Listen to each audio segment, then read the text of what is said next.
지난 한 주 동안의 정치권의 움직임을 배종찬 인사이트 K 소장과 좀 더 깊이 있게 다뤄보도록 하겠습니다. 소장님, 예, 헌법재판소의 윤석열 대통령 탄핵 심판이 막바지 왔죠. 그렇습니다. 지금 이 사실은 언제 대통령 선고가 있느냐가 상당히 큰 초미의 관심사이고 동시에 또 논란이에요. 네. 왜 이렇게 좀 서두르느냐 헌법재판소에 대해서. 근데 일단은 언제쯤 그러면 대통령에 대한 선고가 내려지겠냐. 헌법재판소만 모습 이렇게 보면 네. 3월 대략 중순쯤에는 윤석열 대통령 탄핵 심판 선고 내려질 것으로 보입니다. 3월. 왜냐하면 네. 일단은 변론 기회를 보면 추가로 더 잡느냐가 중요한데 더 잡을 가능성이 뭐 전혀 없는 건 아닙니다만 첫 번째 이제 우리가 하나의 힌트로 볼 수 있는 것이 윤석열 대통령이 10차 변론 25일 연기해달라고 했단 말이에요. 네, 예. 근데 그 싹둑 잘라서 받아들이지는 않았어요. 그러면은 그런 헌법재판소의 태도를 본다면, 모습을 본다면은 물론 그게 옳고 그르고를 떠나서 네. 그러면 또 추가적으로 정인 막 하겠다 뭐 한 16차, 17차 변론 가겠다 그러면 그건 받아들이기 어려울 거예요. 지금 헌법재판소의 스타일로 보면. 네. 그러면 지금 상태로 보면 헌법재판소의 선고는 3월 대략 중순, 늦어도 3월 말 정도에는 내려질 가능성이 높을 것으로 보입니다. 지금 말씀하신 전망에 변수가 있다고 볼 수 있는 대목이 윤 대통령 측이 중대결심 언급했잖아요.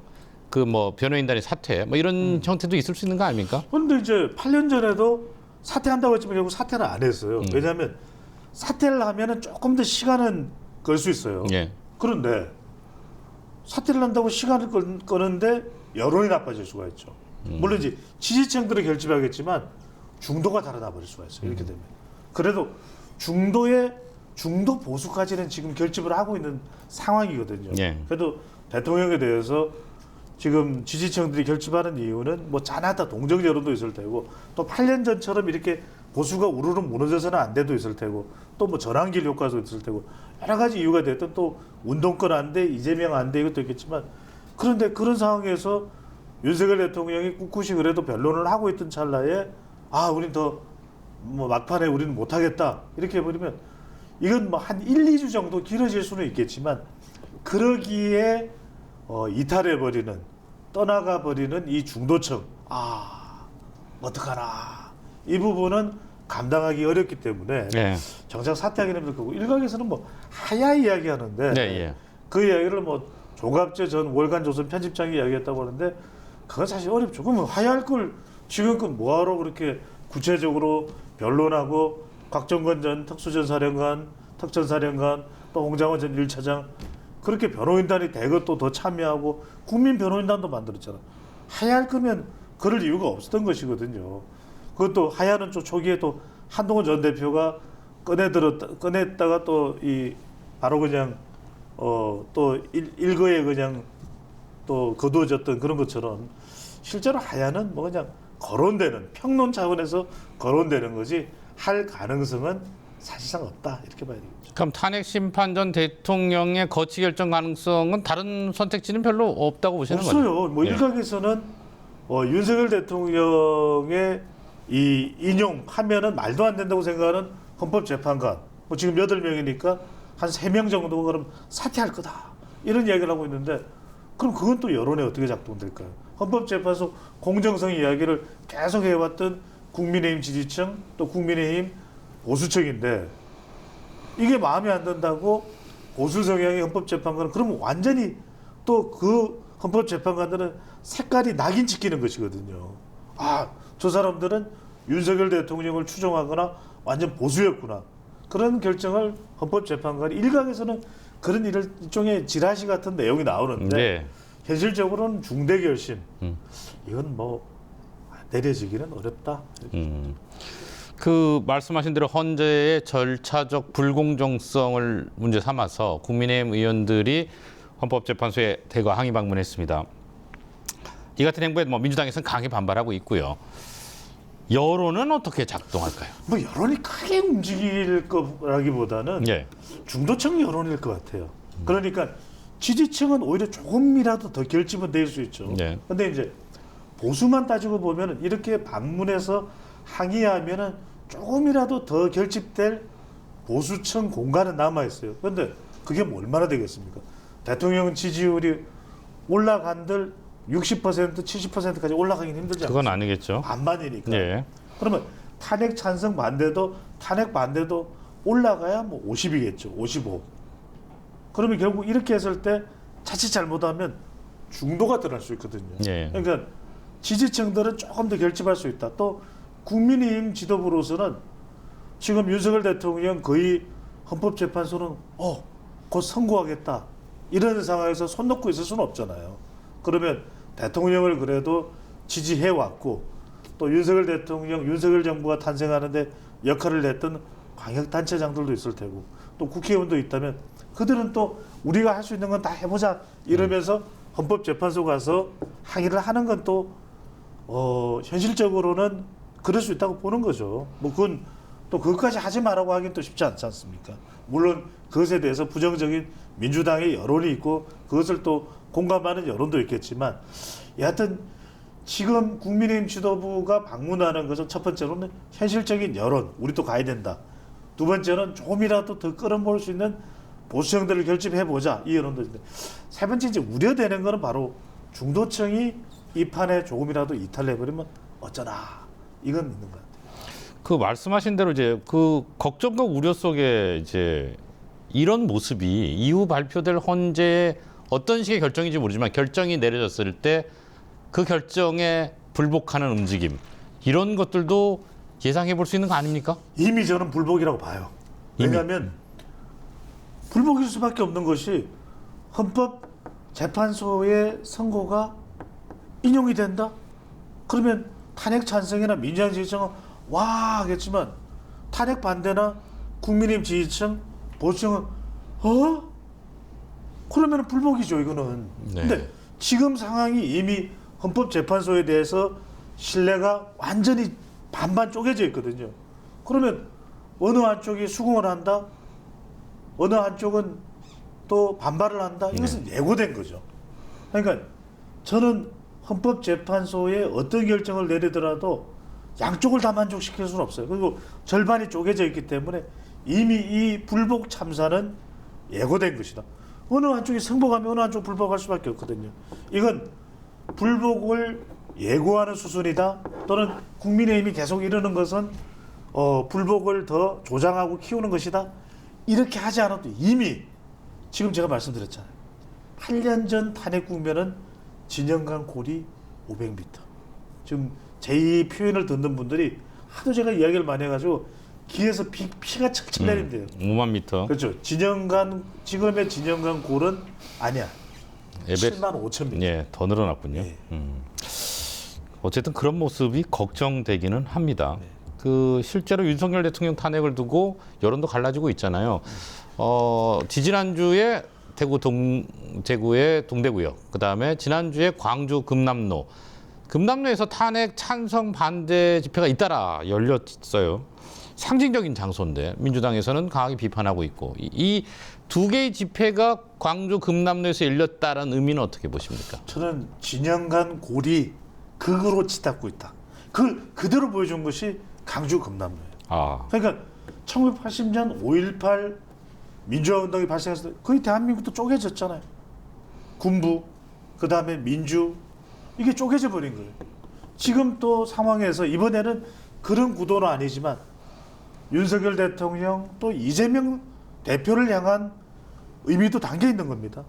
심지어는. 예. 그러니까 광주에 이 군중들이 운집한 이유는 뭡니까? 이대로는 안 된다. 야당도 줄 탄핵하고 줄 특검하고 이건 안 된다. 또 여기에서 탄핵 찬성 집회를 하는 사람들은 이건 민주화 성지다. 이게 고스란히 드러난 거죠. 그러다 보니까 일타강사 대첩 아닙니까?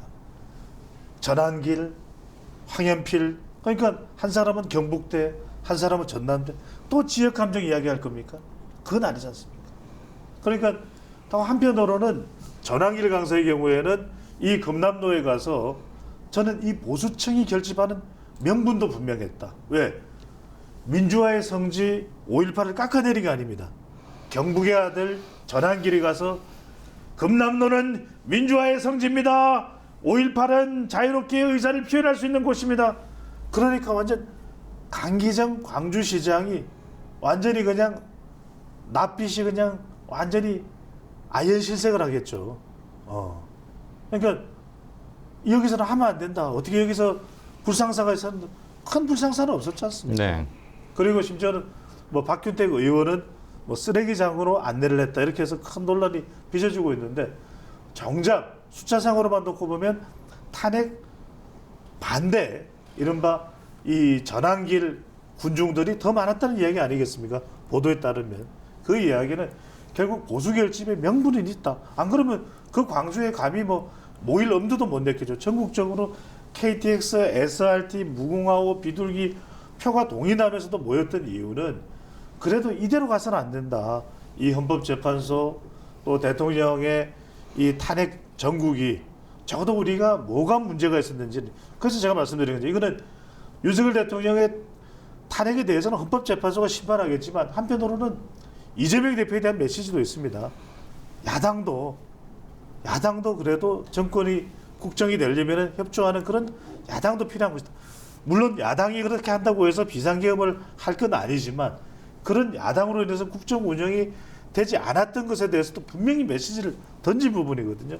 그런 의미에서 광주 금남로 집회는 국민들에게 앞으로 무엇이 필요한지에 대한 분명한 메시지는 보내고 있다. 그런데 그 메시지가 뭐냐? 이 상태로는 문제 해결이 안 된다는 겁니다. 정말 우리가 이런 이제는 더 이상 생명력이 없어진 87년제 대통령 정제 가지고는 안 된다. 지금처럼 여소야대가 돼버리면 대통령 꼼짝 못하는 그런 국회도 안 된다. 그 메시지거든요.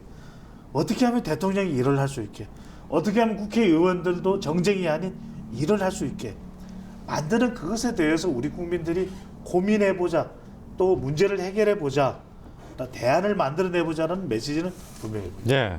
그 권영세 국민의힘 비대위원장 얘기 좀 해보겠습니다. 관훈클럽 초청토론에 나갔는데 이 자리에서 이제 12.3 비상계엄 선포는 잘못됐다 이렇게 했어요. 그리고 나서 붙인 말이 계엄 해제 표결에 참여하지 않았을 것이다라고 밝혔는데 이거는 어떤 의미로 해석하십니까? 이건 일종의 윤친 한반의 의미를 담고 있다.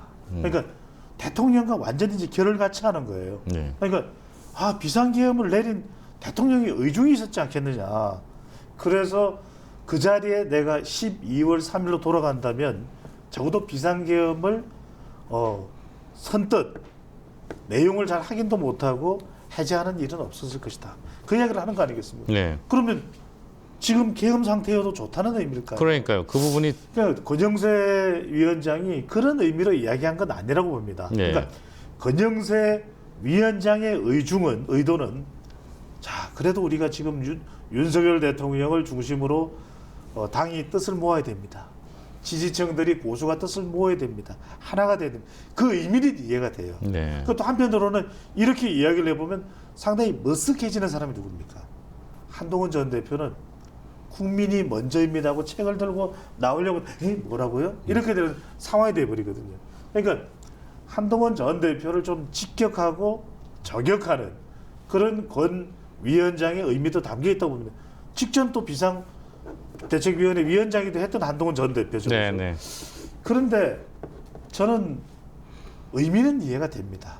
그것이 윤석열 대통령을 중심으로 해서 지금 이 시기에는 하나로 뭉쳐야 된다는 의미든 또는 한동훈 전 대표가 다시 재등장하는 것에 대해서 철퇴를 가하기 위한 의미를 내포하고 있던 간에 그럼 적어도 다수의 국민들의 마음은 무엇일까?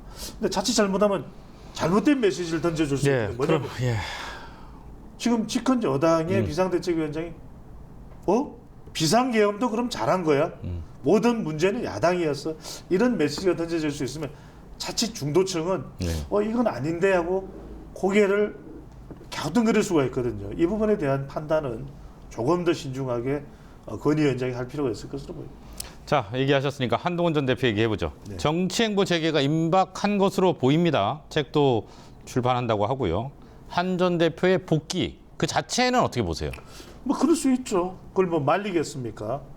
뭐 아쉽다면 이제 저만디를 전자서에 나왔다면 참 좋았을 텐데. 네, 네.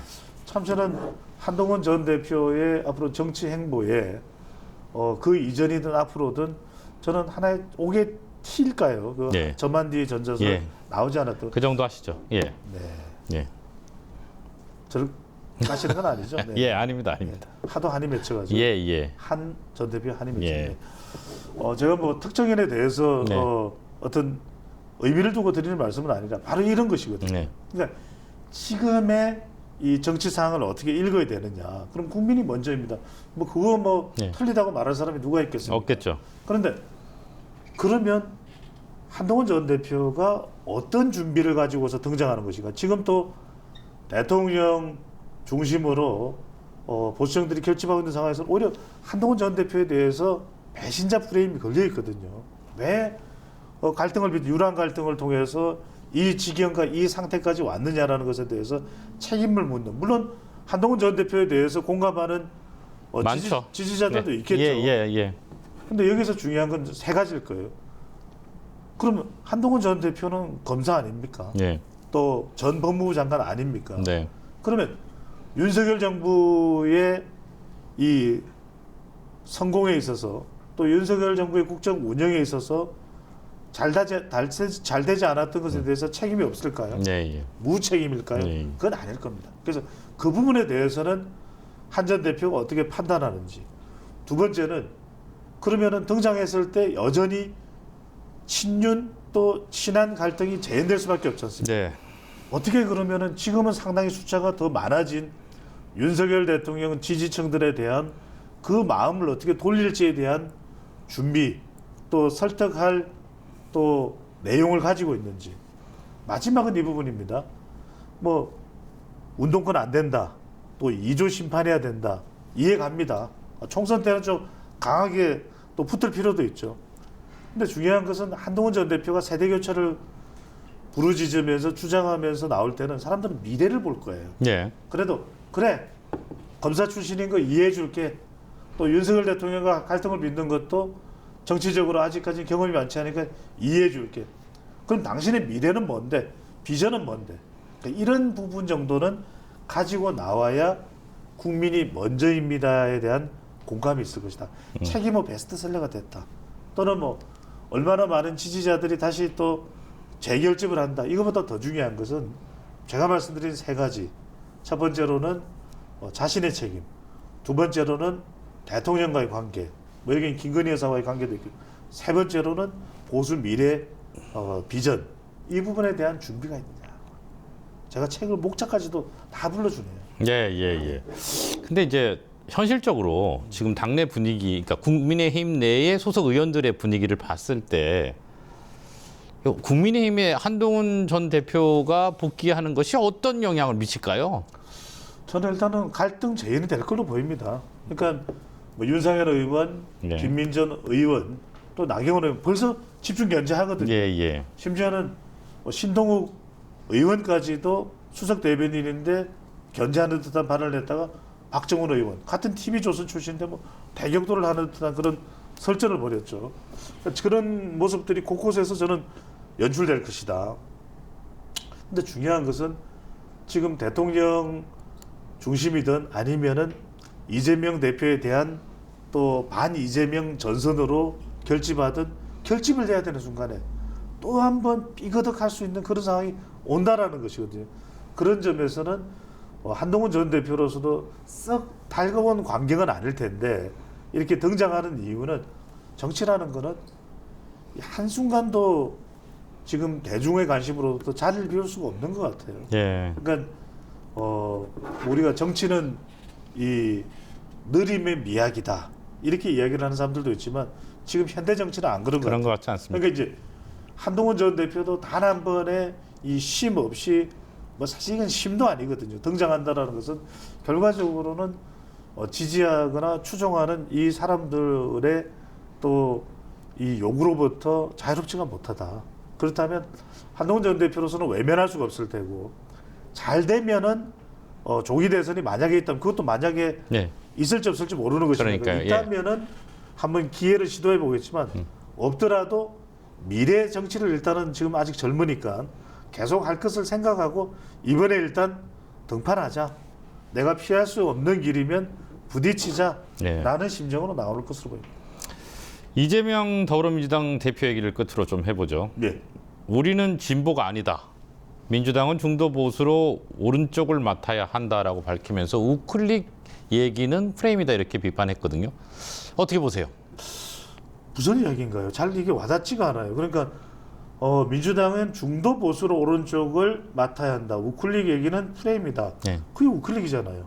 예. 그러니까 지금 중도든 좀 더 민주당이 진보 쪽에 서 있다면 오른쪽으로 한 보라도 반 보라도 내디디면 우클릭이잖아요. 그럼 우클릭이 아닙니까?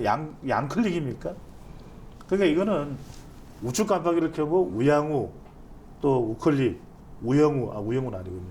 하는 거잖아요. 근데 이제 문제로 지적받는 거는 이 우클릭은 잘하는 거예요. 우클릭 해야 돼. 우클릭을 해야 정권에 더 가까워지는 거예요. 이거는 어느 선거를 앞두고 대선을 앞두고 지도자든 간에 보수는 좌클릭을 해야 되는 것이고 좌쪽에 있는 쪽은 우클릭을 해야 될 수밖에 없어요. 확장성. 그렇죠. 그런데 지금 이런 이야기를 벼랑간 이재명 대표가 하는 이유는 당 내에 다른 목소리가 있다는 거예요. 예, 그러니까 예. 이제 뭐 52시간제를 제외를 반도체 특별법에 하려고 하니까 안돼 이 대표 왜 그래요? 우리 노조가 싸워왔던 것을 잃어버리는 거예요? 당신 지금 뭐 하는 거예요? 아니 그게 아니고 아니라고 그랬잖아 이러면서 살짝 또 좌측 깜빡이를 켜버리거든요. 그러니까 오른쪽으로 깜빡 하다 왼쪽으로 깜빡 하면 이게 양쪽으로 다 깜빡 해버리는 것이거든요. 네. 이러면 결과적으로는 황행크가 아시잖아요. 차가 양쪽 깜빡이를 다 켜면 전진이에요. 비상등을 켜고 멈춰 있는 거예요. 비상이죠 뭐. 그러니까요. 그래서 지금 차가 움직이지 못하는 그런 상황이 사실은 돼버렸지만 지금 일단 어쨌든 간에 이재명 대표는 오락가락 행보이든 간에 우측 깜빡이도 계속 가끔씩 켤 수밖에 없고 좌측 깜빡이는 원래부터 켜져 있는 거잖아요. 이런 행보는 앞으로도 계속될 수밖에 없다. 예, 알겠습니다. 잘 들었습니다. 오늘 여기까지 듣겠습니다. 고맙습니다. 감사합니다.